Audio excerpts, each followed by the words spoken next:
ಪ್ರಯಾಗ್ರಾಜ್ನಲ್ಲಿ ನಡೀತಾ ಇರುವಂತಹ ಮಹಾಕುಂಭಮೇಳದ ಬಗ್ಗೆ ಕಾಂಗ್ರೆಸ್ನ ನಾಯಕ ಖರ್ಗೆ ಲೇವಡಿ ಮಾಡಿದ್ರು.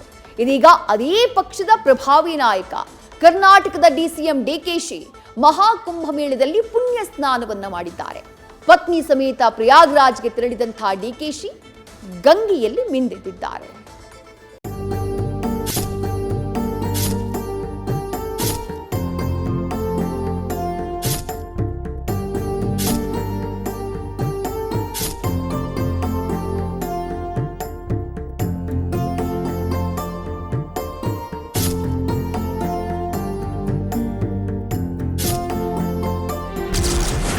ಪ್ರಯಾಗ್ರಾಜ್ನ ತ್ರಿವೇಣಿ ಸಂಗಮದಲ್ಲಿ ಮಿಂದೆದ್ದ ಡಿಕೆಶಿ.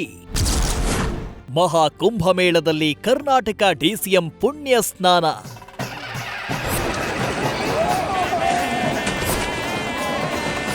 ಉತ್ತರ ಪ್ರದೇಶದ ಪ್ರಯಾಗ್ರಾಜ್ನಲ್ಲಿ ನಡೀತಾ ಇರುವ ಮಹಾಕುಂಭಮೇಳ ಇಡೀ ವಿಶ್ವದ ಗಮನ ಸೆಳೆಯುತ್ತಿದೆ.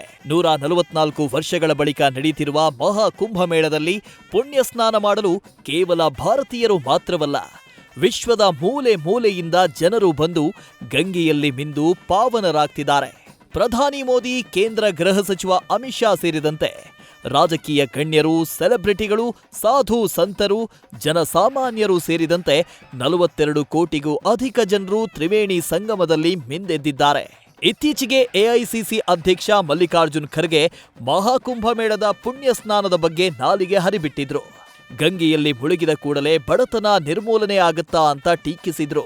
ಆದ್ರೀಗ ಅದೇ ಕಾಂಗ್ರೆಸ್ ಪಕ್ಷದ ಪ್ರಭಾವಿ ನಾಯಕ ಕರ್ನಾಟಕದ ಉಪಮುಖ್ಯಮಂತ್ರಿ ಡಿಕೆ ಶಿವಕುಮಾರ್ ಗಂಗೆಯಲ್ಲಿ ಪುಣ್ಯ ಸ್ನಾನ ಮಾಡಿದ್ದಾರೆ.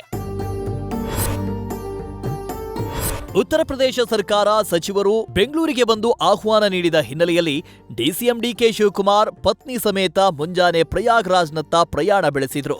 ಇದಕ್ಕೂ ಮುನ್ನ ಮಾತನಾಡಿದ ಡಿಕೆಶಿ, ನಮ್ಮ ಧರ್ಮದ ನಂಬಿಕೆಯಿಂದ ಕುಂಭಮೇಳಕ್ಕೆ ಹೋಗ್ತಾ ಇರುವುದಾಗಿ ಹೇಳಿದ್ರು.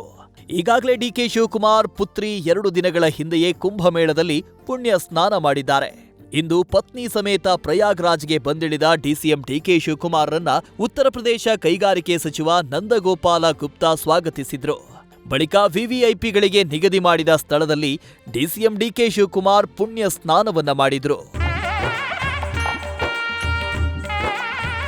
ಇನ್ನು ಪ್ರಯಾಗ್ರಾಜ್ನಲ್ಲಿ ನಡೀತಾ ಇರುವ ಈ ಐತಿಹಾಸಿಕ ಧಾರ್ಮಿಕ ಕಾರ್ಯಕ್ಕೆ ಡಿಕೆ ಶಿವಕುಮಾರ್ ಫಿದಾ ಆಗಿದ್ದಾರೆ.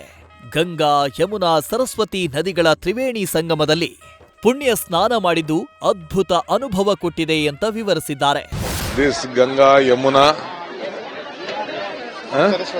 Saraswati, these 3 rivers joining together. I think the experience made us a little bit a great experience, and I hope peace and prosperity will remain all of us. It is all of our belief. Important thing is one's belief. I hope I have prayed the Almighty Lord Shiva and Ganga.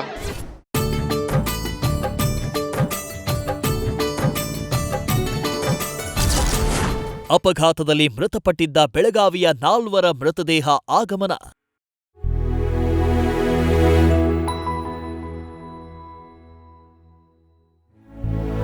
ಇನ್ನು ಐತಿಹಾಸಿಕ ಮಹಾಕುಂಭಮೇಳ ಬೆಳಗಾವಿ ಜನರ ಪಾಲಿಗೆ ದುರಂತವಾಗಿದೆ. ಮೌನಿ ಅಮಾವಾಸ್ಯೆ ದಿನ ಸಂಭವಿಸಿದ ಕಾಲ್ತುಳಿತದಲ್ಲಿ ಬೆಳಗಾವಿ ಮೂಲದ 4 ಮೃತಪಟ್ಟಿದ್ರು. ಇನ್ನು 2 ದಿನಗಳ ಹಿಂದೆ ಮಧ್ಯಪ್ರದೇಶದಲ್ಲಿ ಸಂಭವಿಸಿದ ರಸ್ತೆ ಅಪಘಾತದಲ್ಲಿ ಬೆಳಗಾವಿ ಮೂಲದ ಮತ್ತೆ 4 ಸಾವನ್ನಪ್ಪಿದ್ರು. ಬೆಳಗಾವಿಯಿಂದ ಟಿಟಿ ವಾಹನದಲ್ಲಿ ಮಹಾಕುಂಭಕ್ಕೆ ಹೋಗ್ತಾ ಇದ್ದ ವೇಳೆ ಇಂದೋರ್ ಬಳಿ ಟಿಟಿ, ಬೈಕ್, ಕ್ಯಾಂಟರ್ ಮಧ್ಯೆ ಸರಣಿ ಅಪಘಾತ ಸಂಭವಿಸಿತ್ತು. ಈ ಅಪಘಾತದಲ್ಲಿ ಬೆಳಗಾವಿಯ ಬಸವನಗಲ್ಲಿಯ ಟಿಟಿ ಚಾಲಕ ಸಾಗರ್ ಶಾಪುರಕರ, ಕ್ರಾಂತಿನಗರದ ನಿವಾಸಿ ನೀತಾ ಬಡಮಂಜಿ, ಶಿವಾಜಿನಗರದ ಸಂಗೀತಾ ಮೇತ್ರಿ, ವಡಗಾವಿಯ ಜ್ಯೋತಿ ಖಾಂಡೇಕರ ಮೃತಪಟ್ಟಿದ್ರು. ಇವತ್ತು 4 ಮೃತದೇಹಗಳು ಮಧ್ಯಪ್ರದೇಶದಿಂದ ಬಂದಿದ್ದು ಕುಟುಂಬಸ್ಥರು ಪ್ರತ್ಯೇಕವಾಗಿ 4 ಅಂತ್ಯಕ್ರಿಯೆಯನ್ನ ನೆರವೇರಿಸಿದ್ದಾರೆ.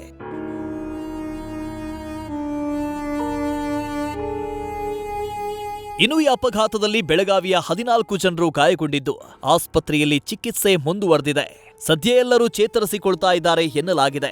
ಒಟ್ಟಾರೆ 144 ವರ್ಷಗಳ ಬಳಿಕ ನಡೀತಾ ಇರುವ ಐತಿಹಾಸಿಕ ಮಹಾಕುಂಭಮೇಳ ಹಲವು ವಿಷಯಗಳಿಂದ ಗಮನ ಸೆಳೀತಾ ಇದೆ.